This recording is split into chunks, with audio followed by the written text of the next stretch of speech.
নাটোরের বড়াই গ্রামে এইচএসসি পরীক্ষা কেন্দ্রে ঢুকে ছাত্র দলের নেতাকে পরীক্ষার্থীদের নির্দেশনা প্রদান করতে দেখা যায়।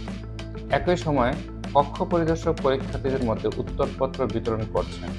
এ সময় ছাত্র দলের নেতার এক সহযোগী ছবি তুলে সামাজিক যোগাযোগ মাধ্যমে পোস্ট করেন। এতে সমালোচনার ঝড় ওঠে।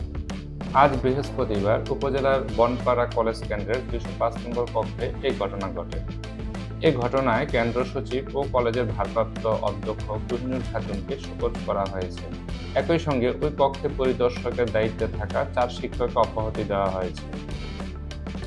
অব্যাহতিপ্রাপ্তরা হলেন মোসাদ্দেক হোসেন, নার্গিস আলম, মতিউর রহমান ও তসলিম উদ্দিন।